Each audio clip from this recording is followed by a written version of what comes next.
Hey, welcome back. Business 163 Personal Finance. This is now video lecture number 2 in Module 2 on behavioral finance. And as you can see from this title slide, we are looking in this video at the topic of goals and habits. What is the difference between a goal and a habit, and how do both of these things, or each of these things, really impact how we make our decisions, and in what ways can these be used for the sake of our own long-term benefit in personal finance? Well, let's take a look at this. Goals and habits, goals and habits. What is a goal? Well, in easy definition, a goal is an idea of the future or desired result that we envision, plan, and commit to achieve. And remember the old saying, if you have no idea where you're going, how will you know when you have arrived? Right? This is, of course, very true, not just in personal finance, but all aspects of our lives. There is a very significant and important aspect of our lives that goals have. And so, one of the things we wanted to discuss as we just talk about this idea of an idea of the future or desired result that we envision, plan, and commit to achieve, well, the power of goals in our lives. Here are some quick quotes about the power of goals for you to consider. Shoot for the moon. Even if you miss, you'll land among the stars. Here's another quote. Never quit. It is the easiest cop-out in the world. Set a goal and don't quit until you attain it. And when you do attain it, set another goal and don't quit until you reach it. Never quit. Wow. Speaking about perseverance in these kinds of things, right? And stick-to-itiveness, right? Here's the third quote. The great danger for most of us lies not in setting our aim too high and falling short, but in setting our aim too low and achieving our mark. All right? And then the last quote, you are never too old to set another goal or to dream a new dream. This fourth quote, by the way, I am a huge believer in this. Right? I am now 59 years old. I'll be 60 this year. I don't know how long this lecture video will last in the continued stream of these courses, but right now, at least I'm 59 years old, and I firmly believe I am never too old to set another goal as long as I'm standing. And so I hope that these things resonate with you as we continue to chat about goals. And let's ask this question. How do goals work? Well, take a look at this. Statistics show us that, quite frankly, when it comes to explicit goals, over 70% of Americans do not have any. They've never bothered to actually sit down, think hard, and identify actual specific goals for their lives. Now, they may have some vague, nebulous goals, but not specific ones. And there is great power in having a highly articulated, specified goal. Notice that, 70% of Americans, right? That means only a third of us have actually taken the time to identify, articulate, and specify goals. And those who specify goals accomplish over 50% of what they are trying to achieve, right? They are driven to very much accomplish a great deal of what they set out to once they've actually specified it. And look at this. Those who also additionally not only specify their goals but write them down improve their success by 70%. And those, look at this second to last bullet point, those who write them down and then tell someone else about their goal improve their success by another 70%. Now think about that for a moment, just the power of taking the time to sit down and define, what do I want for my life? What do I want in terms of short-term things as well as long-term things? What do I want for my education? And of course, in the spirit of this class, what do I want for my long-term financial health? And then not only identifying them, but also writing them down and of course returning to them on a regular basis to remember and ingrain what is the goal that I have actually sort of put that tent pole in the ground, said this is what I want to accomplish. And then, if you dare, is there someone in your life, a friend, a parent, that you can then tell them that you have set this goal and written it down? I mean, you're not even necessarily asking them to hold you accountable to that goal, or even asking them to check in with you from time to time, which you can do as well. Just the mere act of telling it to someone else so cements it in our thinking, it increases our success rate by another 70%. Think about that, and then think about that little image I've given you. A goal without a plan is just a wish, right? That naturally, as we begin to think about our goals, we should begin to think about what kind of a plan might we develop in order to bring that goal closer to reality. That, of course, is what this class is about in terms of our financial goals, is also talking about how to create a plan to accomplish those goals. So, a little bit about setting financial goals, which we will do in this class. But then let's turn our attention to the topic of habits. What is a habit? Well, distinguishing it from a goal, a habit is a recurrent, often unconscious pattern of behavior that is acquired through frequent repetition until it becomes, well, habitual, right? What are some examples? Well, I've given you at least 3 examples here, right? Do you know someone who smokes cigarettes? Well, at some point in time, that was really the first time trying a cigarette, right? Sometime in the past. And then eventually, through frequent repetition, it became a habit. Or, for many of us, one of the habits we have is when we're stressed out or when we have some sort of a negative set of emotions, we eat certain comfort foods, right? Whether it's French fries, or whether it's mac and cheese, or whether it's our favorite bowl of cereal, no matter what time of day. Or, you guys, right? You name it, right? We all have our own set of comfort foods that bring us pleasure and comfort and safety and the perception of all sorts of good, warm things when we have all sorts of negative emotions. And eventually it becomes a recurrent, almost unconscious pattern of behavior, right? Perhaps you know someone in your life who habitually arrives slightly late, or perhaps some cases more than slightly late, to so many important occasions in their life, right? You've gotten to the point that when you want them to be there at 8 o'clock, you tell them they need to be there at 7:30 just to account for the fact they're going to be late anyway, right? Well, those are all sort of bad habits, right? But habits in themselves don't always have to be bad. What are some good habits, right? You have some good habits in your life. I'm sure you do, right? And so do I. And so whatever those good habits are, they also can be described as what? Recurrent, often unconscious patterns of behavior that are acquired through frequent repetition, right? And of course, we have examples of this, everything from working out on a regular basis to brushing our teeth every morning and every evening, right? So let's dissect this. Let's take a closer look at why we have habits in our lives.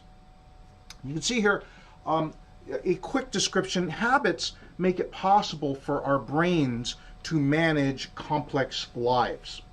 Just imagine for a moment that every single behavior and action that you had to take from the moment you woke up to the moment your head hit the pillow in the evening, that every single decision had to have our absolute, completely focused decision making, right? Everything from when we get up in the morning to whether we're going to brush our teeth to what are we going to have for breakfast to how we're going to get in the car. If we had to focus 100% of our decision making on that, quite frankly, our brains would explode, right? It was too much to have to deal with. We would just not be able to get out of our own way.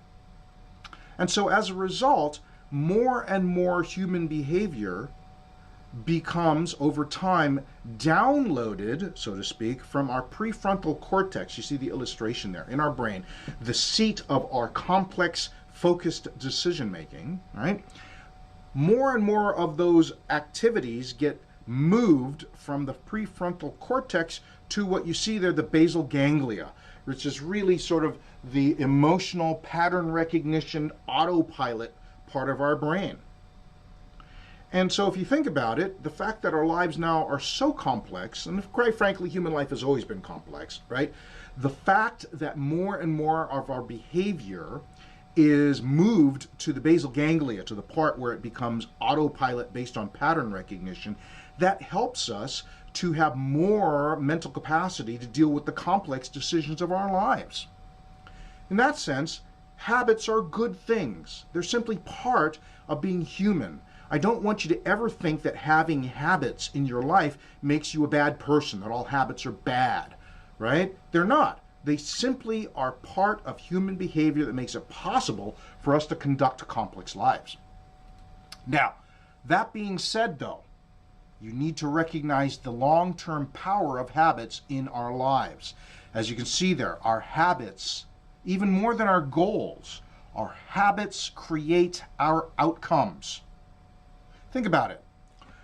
Think of the good habits you have in your life, whether it's eating well or brushing your teeth or working out, right? The good things, showing up on time. The cost of maintaining that good habit is in the present, right? It means you have to say no to other things that quite frankly are not as good things in order to set aside the time to brush your teeth every single morning, right? The cost of working out every day is, well, the cost of what you might do with that time otherwise. Binge watching Netflix, sitting around and playing video games, right? But the fact that you're going to dedicate that time to something that is good for you costs you something in the present. But the cost of your bad habits is in your future, right? Why is that? It's because your life outcomes are a lagging measure of your habits. Lagging means it lags behind in time. The weight you have is a lagging measure of your current eating habits. The habits you developed over time to either eat healthy and eat in moderation or perhaps not. Well, your weight is the measure over time, the lagging measure of what your eating habits have developed to be. Your knowledge is a lagging measure of your commitment to learning and your reading habits. And quite frankly, your financial health or your bank account is a lagging measure of your financial habits. I want that to sink in for a moment. This really is the power, the long-term power of habits in every one of our lives. Mine just as much as yours. The cost of my good habits is in the present, but the cost of my bad habits is in my future. As a result, think of habits this way. Every habitual act is a vote on the type of future person that you want to become. Let me give you an example. If I said, I keep hearing that I'm supposed to brush my teeth twice a day for 2 minutes every time I pick up the toothbrush, right? So I tell you what, I'm just going to get it all done at once. I'm going to spend the next 24 hours brushing my teeth, and then I'm just not going to brush my teeth for the rest of the month. What's going to happen? My teeth will fall out, right? Because that's not how it works. Let's say, I've heard that I'm supposed to exercise for about 20 to 30 minutes a day, every day, in order for me to get into shape. And you know what? I'm just not going to do that. Instead, I'm just going to work out. I'm just going to do push-ups for the next 18 hours and get it all out of the way. And then I'm just not going to work out for the next 3 months. And what's going to happen? I'm not going to get in shape, right? I'm going to collapse. I'm not going to be able to do push-ups continuously for 18 hours at a stretch. I'm not going to get in any better shape, right? That's not the way that, quite frankly, habits work, right? Small habits matter, small things, small commitments, right? And so the whole idea of habits is to identify the small habits that matter, well, not overnight, but over time. As I mentioned during our first week of class, I'm a professional piano player. I started playing piano when I was 9 years old. And quite frankly, when you're a 9-year-old kid taking classical piano lessons, practicing piano is not fun. Every single practice day, I found 18 reasons of why I shouldn't practice, things that would be more pleasant to do. But practicing piano and making it a habit that every day, even if it wasn't pleasant, even if some days made me, quite frankly, just miserable, right? From the day I was 9 years old all the way up to now, means that now there's an awful lot of things I can do on a keyboard. There's an awful lot of things I can do on a piano. And that ability that has been built slowly, over time, 1 week at a time, has meant that I've had opportunities to travel around the world and play some pretty amazing places for a whole bunch of people.